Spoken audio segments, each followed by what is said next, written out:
तो आज हम जो है अफबाउ प्रिंसिपल के बारे में जो है स्टडी करेंगे। तो क्या होता है अफबाउ प्रिंसिपल, थोड़ा उसके बारे में जान लेते हैं। तो अफबाउ क्या है, तो लिखेंगे according to this principle, according to this principle. ठीक, जनरली प्रिंसिपल ये बताता है कि भाई इलेक्ट्रॉन सबसे पहले जो है किस ऑर्बिटल में जो है इंटर करेगा। ठीक है, इस प्रिंसिपल के अकॉर्डिंग क्या हो सकता है कि electron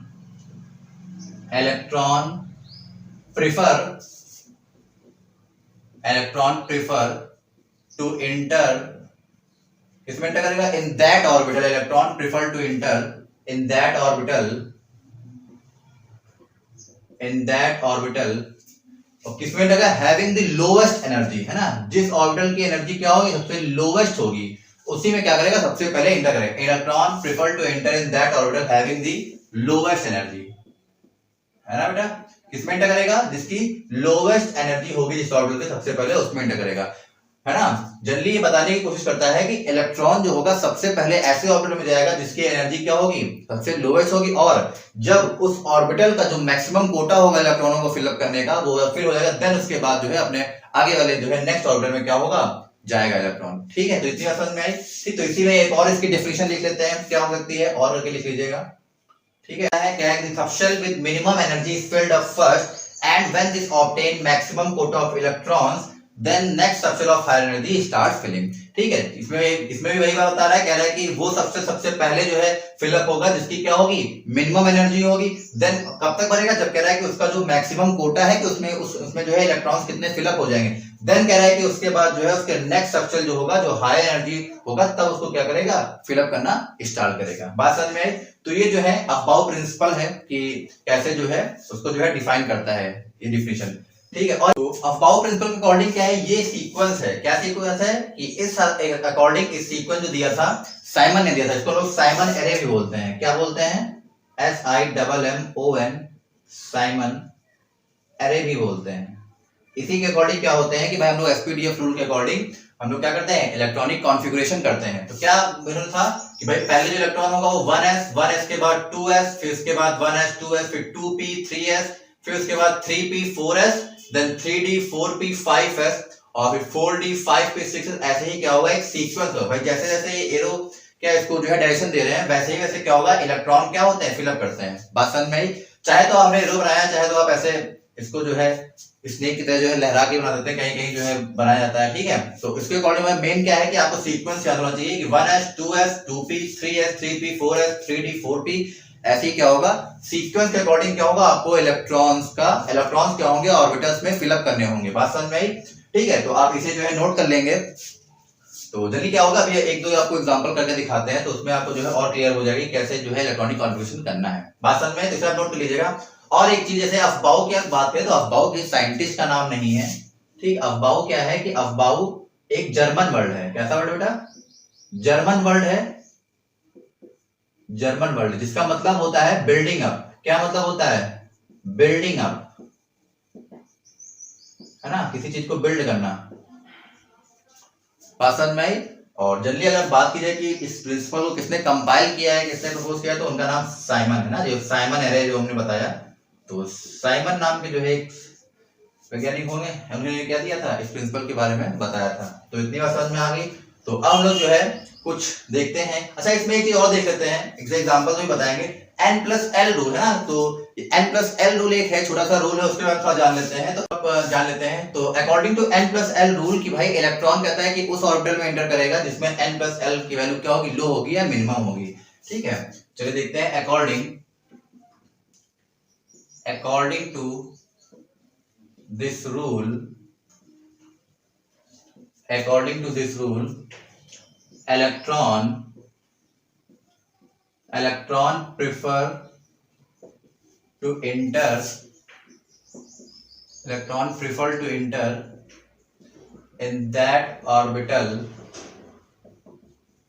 in which N+L value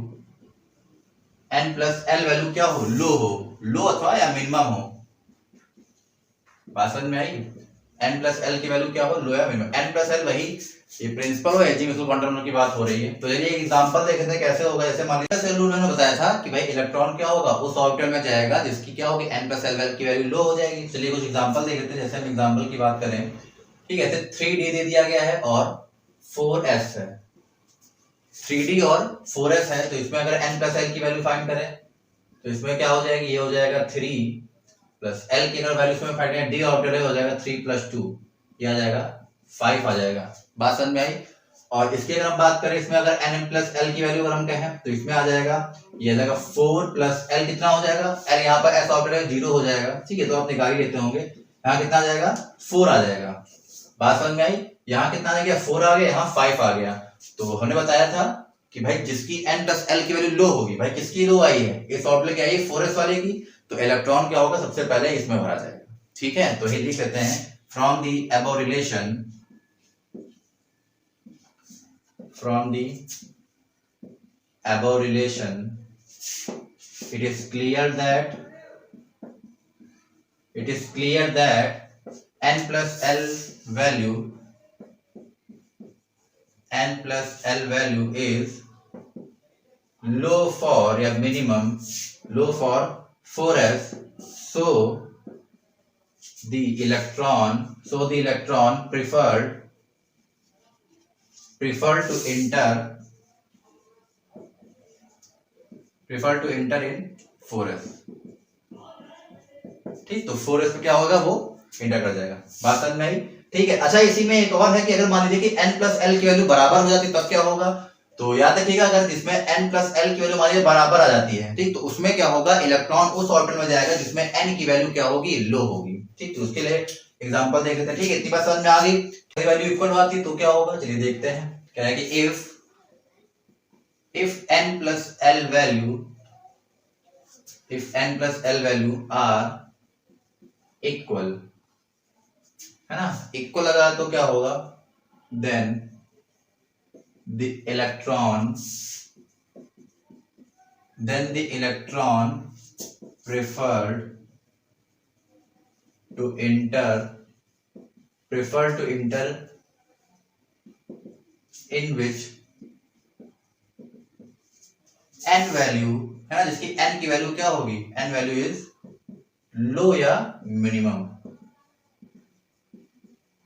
बात समझ में कि भाई if n plus l value are equal, मान लीजिए दो ऑर्बिटल या शेल हैं, सब शेल हैं, तो उनकी अगर n प्लस एल वैल्यू की वैल्यू इक्वल आती है तो कह रहा है electron prefer to enter in which n value is low, है ना, मतलब उसमें इंटर करेगा जिसकी n की वैल्यू क्या होगी, लो होगी। एग्जांपल देख लेते हैं। जैसे हम कहें क्या हो जाएगा, जैसे 3 ऐसे ही ले लेते हैं और दूसरा हमारा हो जाएगा 4p ले लेते हैं।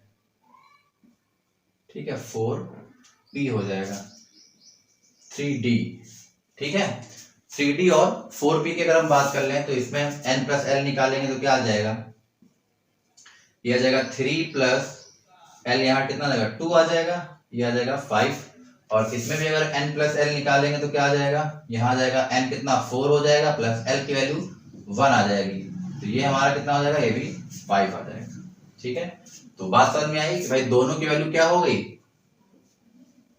3d और 4p की वैल्यू क्या है, 5 5 आया, मतलब n प्लस एल की वैल्यू बराबर आ गई। तो भाई अब n प्लस एल की वैल्यू जब इक्वल आ जाती है तो हमने बताया कि भाई इलेक्ट्रॉन उसमें इंटर करेगा जिसमें n की वैल्यू क्या होगी, छोटी होगी। तो n की वैल्यू देखिए 3d की छोटी है, तो भाई 3d में ही क्या कर जाएगा, इंटर कर जाएगा इलेक्ट्रॉन। तो इतनी आसान में आई। तो क्या prefer to enter in which n value is low और मिनिमम। बात समझ में आई, तो नोट कर लीजिएगा इसे भी। ठीक है, तो अब हम लोग जो है n plus l Aufbau principle कर लिया है। अब हम लोग जो है अबाउ प्रिंसिपल जो पढ़ा है, जो सीक्वेंस हम लोगों ने पढ़ा है, उसका हम लोग क्या करेंगे, कॉन्फ़िगरेशन करके देखेंगे कैसे उस सीक्वेंस का यूज करें। कुछ इलेक्ट्रॉनिक कॉन्फ़िगरेशन के बारे में देख लेते हैं। तो कैसे हम लोग जो है इलेक्ट्रॉनिक कॉन्फ़िगरेशन करेंगे अबाउ प्रिंसिपल के अकॉर्डिंग। तो सबसे पहले कॉपर की बात करें। कॉपर एक एक्सेप्शनल केस भी है, आपको बताएंगे अभी।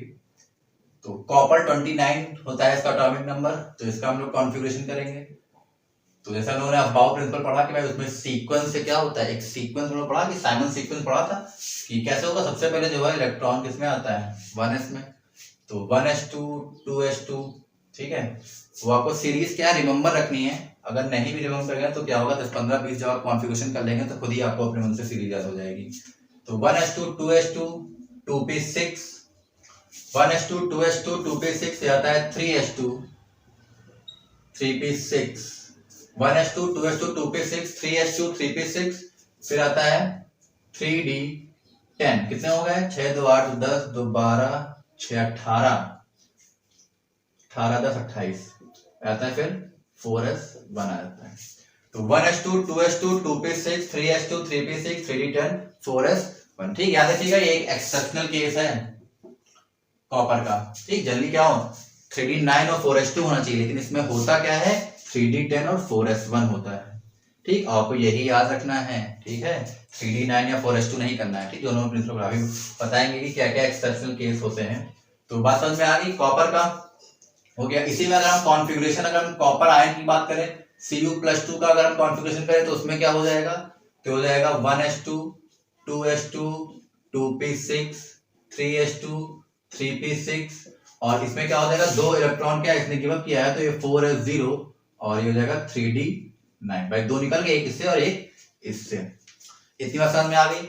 चलिए और करते हैं जैसे क्लोरीन की अगर हम बात करें क्लोरीन कितना 17 होता है तो इसमें लोग कैसे करेंगे होता है 1s2 2s2 2p6 3s2 कितने हो गए 6 2 8 2 10 2 12 3p5 ठीक 5 2 7 6 13 2 15 2 17।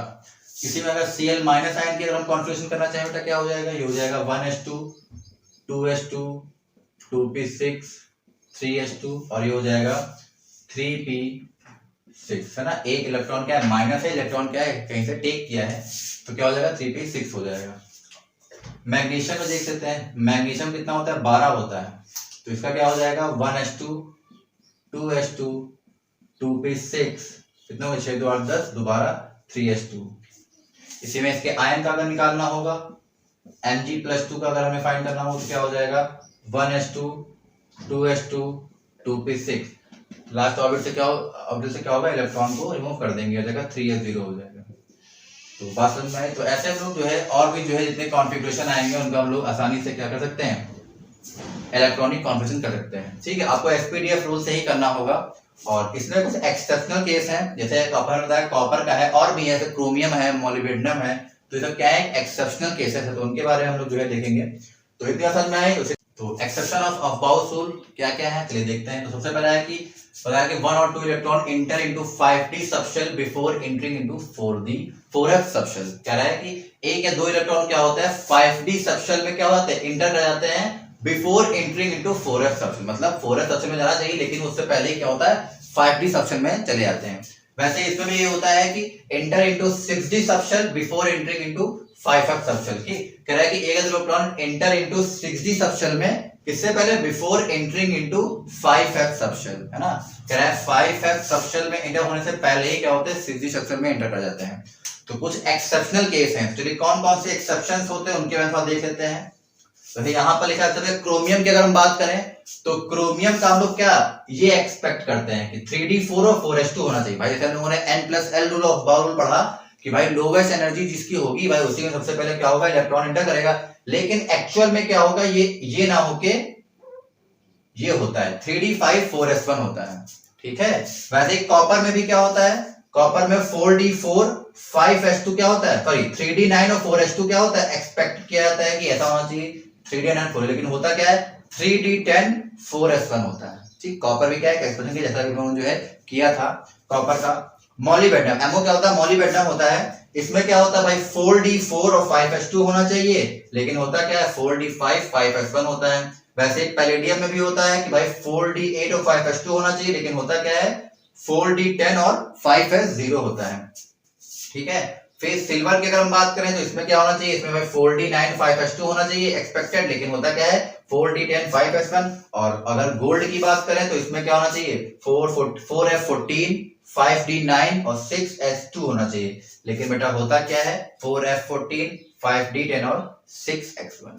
तो इतनी समझ में आ गई। तो ये इसके क्या है एक्सेप्शन केस है। ठीक अब बात आती है भाई ऐसा होता क्यों है कि भाई रूल को क्यों ऐसा क्यों होता है। तो आपको बता दें कि इसमें क्या होता है एक हाफ फिल्ड और फुल फिल्ड ऑर्बिटल का क्या होता है थोड़ा झोल होता है। क्या उसमें होता है जनरली क्या होता है कि हाफ फिल्ड और फुल फिल्ड ऑर्बिटल में होता है यहाँ स्टेबिलिटी का खेल है कि भाई हाफ फिल्ड और फुल फिल्ड ऑर्बिटल क्या होते हैं ज्यादा स्टेबल होते हैं इन कंपैरिजन टू अदर है ना। मतलब ऑर्बिटल क्या होंगे हाफ फील्ड में भाई। ऑर्बिटल की अगर हम बात करें, ठीक है, 3 ऑर्बिटल है मान लीजिए इसमें p, तो 1 2 3 भर दिया, फिर क्या है फुल फील्ड है, तो ये कंप्लीटली फील्ड है तो ज्यादा स्टेबल हो गए। इसी की कंपैरिजन में अगर ये हाफ फील्ड है, ठीक है, हाफ फील्ड है तो तब भी क्या है स्टेबल है। मतलब हाफ फील्ड और फुल फील्ड में क्या होता है कि स्टेबिलिटी ज्यादा रहती है, इसीलिए क्या होता है ये एक्सपेक्टेड ऐसे ना हो के एक्चुअल में ऐसे होते हैं। ठीक, इसमें आपको 2 पॉइंट समझाने पड़ेंगे, जिसमें सिमेट्रिकल एक्सचेंज ऑफ इलेक्ट्रॉन क्या होता है और एक्सचेंज ऑफ एनर्जी है ना, डीजेनरेट ऑर्बिटल्स का के बारे में जो है आपको पढ़ना पड़ेगा। ठीक है, तो जब आपको डी ऑर्बिटल्स पढ़ाएंगे तो और भी जो है डिटेल में इनके बारे में बताएंगे कि आखिर ऐसा होता है तो क्यों होता है, कैसे जो है हाफ फील्ड और फुल फील्ड या कंप्लीटली फील्ड ऑर्बिटल जो होते हैं क्यों स्टेबल होते हैं, कैसे क्या होता है। ठीक, तो अभी आप इतना जान लीजिए कि ये क्या होते हैं, है ना, एक्सेप्शनल केसेस होते हैं, तो इनमें जनरली होना ये चाहिए, लेकिन होता क्या है ऐसा होता है एक्चुअल में। ठीक है, तो आप इन्हें याद रखेंगे और इनकी गलती नहीं करेंगे। एग्जाम्स में सबसे ज्यादा एक्सेप्शन वाले ही आपसे कॉन्फ़िगरेशन पूछेगा जिसमें आप गलती करें, है ना, आप ये भर के आएंगे लेकिन होना चाहिए ऐसा। ठीक है, तो इनको नोट कर लीजिएगा और इनको याद भी रखिएगा कि किसमें क्या कितने इलेक्ट्रॉन्स फिलअप होने चाहिए। बात समझ में आई? तो चलिए कुछ न्यूमेरिकल्स के बारे में जान लेते हैं, कुछ न्यूमेरिकल्स कर लेते हैं इसी पर बेस्ड। ठीक है, चलिए ठीक, तो पहला न्यूमेरिकल है, कह रहा है कि what is the total number of orbital and electron in a shell having n बराबर 4। कह रहा है कि टोटल नंबर ऑफ ऑर्बिटल और इलेक्ट्रॉन कितने होंगे किसी शेल में जिसमें n बराबर 4 है। ठीक, तो ऑर्बिटल निकालने के लिए बताया था क्या हो जाएगा, maximum number of orbital in a shell. ठीक, n स्क्वायर होता है फॉर्मूला, तो हम लोग क्या कर देंगे, n बराबर 4 दिया गया तो 4 का स्क्वायर कितना हो जाएगा 16, तो लगभग 16 ऑर्बिटल हो जाएंगे इसके। ठीक है, इलेक्ट्रॉन किसके होंगे, तो maximum number of electron, maximum number of electron in a shell कितने हो जाएंगे भाई, तो ये कितना n बराबर 4 दिया, 2n स्क्वायर फॉर्मूला होता है जानते हैं, 2 इंटू 4 का स्क्वायर कितना होता है 16, 2 इंटू 16 बराबर कितना जाएगा 32, लगभग कितने 32 इलेक्ट्रॉन इसमें हो जाएंगे। तो बात समझ में आई? और देखते हैं नेक्स्ट न्यूमेरिकल क्या हो जाएगा। ठीक है, सेकंड न्यूमेरिकल क्या है, कह रहा है कि what is the electronic configuration of Fe26 and count the total number of electron having n + l बराबर 4। तो इसमें बोला है, कह रहा है कि Fe26 का आपको इलेक्ट्रॉनिक कॉन्फ़िगरेशन करना है और बताना है कि भाई जिसकी n + l की वैल्यू 4 है उसमें आपको टोटल नंबर ऑफ इलेक्ट्रॉन्स की संख्या बतानी है कि कितनी होगी। ठीक, तो सबसे पहले हम लोग क्या करेंगे कि भाई Fe26 का इलेक्ट्रॉनिक कॉन्फ़िगरेशन कर लेते हैं। क्या हो जाएगा बेटा Fe26 का, तो इसका हम लोग करेंगे तो होता है 1s2 2s2 आता है सीरीज के अकॉर्डिंग, फिर 1s2 2s2 2p6, फिर आता है 3s2। ठीक, 1s2 2s2 2p6 3s2 3p6 कितने हो गए 6 2 8 6 14 4 कितने हो गए 18, फिर आ जाएगा 3d6 and 4s2, 1s2 2s2 2p6 3s2 3p6 3d6 4s2, 6 2 8 2 10 2 12 6 18 18 6 24, तो 24 तो कितने हो गए 26। बात समझ में आई? तो अब बता रहा है कि n + l की वैल्यू भाई 4 किसकी किसकी होगी, तो ऐसे इनको पता है, देखें तो 4s2 इससे पहले हम लोग निकाल चुके हैं, 4s2 और 3p6 की जो वैल्यू होगी वो हमारी क्या होगी, n + l जब करेंगे तो उसमें क्या आ जाएगा, उसकी वैल्यू 4 आएगी। तो चलिए करके देख लेते हैं, 3p6 का अगर n + l की वैल्यू आप निकालेंगे तो भाई n कितना हो जाएगा 3 हो जाएगा, प्लस l कितना आ जाएगा इसके लिए, l की वैल्यू कितनी आ जाएगी 1 आ जाएगी, तो ये कितना हो जाएगा 4 आ जाएगा। और इसमें भी अगर 4s2 की अगर हम बात करें तो इसमें भी n + l की जो वैल्यू आएगी वो कितनी आ जाएगी 4 प्लस l कितना 0 हो जाएगा, इसमें कितनी आ जाएगी 4 आ जाएगी। तो भाई 3p6 और 4s2 के लिए क्या होगा, हमारी जो n + l की जो वैल्यू आएगी वो कितनी आएगी बेटा 4 आएगी। अब इसमें इलेक्ट्रॉन काउंट कर लेते हैं, तो इसमें जो टोटल नंबर ऑफ इलेक्ट्रॉन जो हो जाएंगे, टोटल नंबर ऑफ इलेक्ट्रॉन्स की जो संख्या हो जाएगी कितनी आएगी 6 और 2 कितने हो गए 8 हो जाएंगे। तो टोटल नंबर ऑफ इलेक्ट्रॉन्स कितने हो जाएंगे 8 हो जाएंगे, having the n + l value बराबर 4। इतनी समझ में आ गई कि भाई जिनकी n + l की वैल्यू जिनकी 4 आ रही है उनके जो टोटल नंबर ऑफ जो इलेक्ट्रॉन्स होंगे वो कितने हैं 8 इलेक्ट्रॉन्स है। इतनी समझ में आ गई। चलिए आगे न्यूमेरिकल देखते हैं कौन से है, ठीक नोट कर लीजिएगा।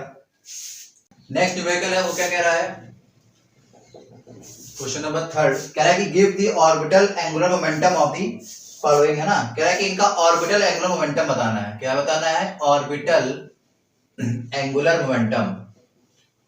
एंगुलर मोमेंटम के बारे में क्या करना है? बताना है। किसका किसका बताना है? कह रहा है कि 3s के बारे में, 3s का बताओ, सेकंड है 4p और थर्ड है 3d के बारे में। ठीक है, थर्ड हमारा कह रहा है 3d। क्या है? इनका एंगुलर मोमेंटम बताना है, का ऑर्बिटल एंगुलर मोमेंटम। तो लोगों ने एक फॉर्मूला पढ़ा था भाई, क्या पढ़ा था? ऑर्बिटल एंगुलर मोमेंटम का। ऑर्बिटल एंगुलर मोमेंटम के लिए एक हम लोगों ने फॉर्मूला पढ़ा था बेटा। क्या पढ़ा था? कि under root l plus 1 h upon 2 pi, जिसको हम लोग h अपॉन 2 पाई को h कट भी लिखते थे। तो क्या हमें भाई l फाइंड करना है? तो अगर हम सबसे पहले इसकी बात करें 3s ऑर्बिटल की, पहले वाले की हम बात करें, तो भाई इसका l क्या हो जाएगा भाई? s ऑर्बिटल में है तो l कितना? 0 आ जाएगा। और जब यहाँ इस फॉर्मूले में हम लोग रखेंगे तो यहाँ पर जो ऑर्बिटल एंगुलर मोमेंटम कितना आ जाएगा बेटा? वो भी 0 ही आ जाएगा। l भाई यहाँ रखोगे तो पूरा 0 हो जाएगा, तो ऑर्बिटल एंगुलर मोमेंटम कितना आ जाएगा? 0 आ जाएगा। भाई अगर सेकंड पार्ट की बात करें तो इसमें 4p है, इसमें l कितना आ जाएगा? इसमें l बराबर 1 आ जाएगा। l बराबर 1 आ जाएगा, यहाँ रखेंगे कितना हो जाएगा? फॉर्मूले में रखेंगे under root 1 plus 1 h upon 2 pi, तो आ जाएगा कितना आ जाएगा? अंडर रूट 2 आ जाएगा h अपॉन 2 पाई। ठीक, तो इसका एंगुलर मोमेंटम आ जाएगा। सिमिलरली वैसे ही किसका? 3d का भी निकालेंगे। 3d का क्या हो जाएगा? थर्ड पार्ट है 3d का l बराबर कितना हो जाएगा? l बराबर आ जाएगा 2 आ जाएगा। तो इसमें निकालेंगे क्या हो जाएगा? तो इसका हो जाएगा under root 2 plus 1 h upon 2 pi. ठीक है, तो ये आ जाएगा 2 प्लस 1 3 हो जाएगा, अंडर रूट 6 आ जाएगा h अपॉन 2 पाई।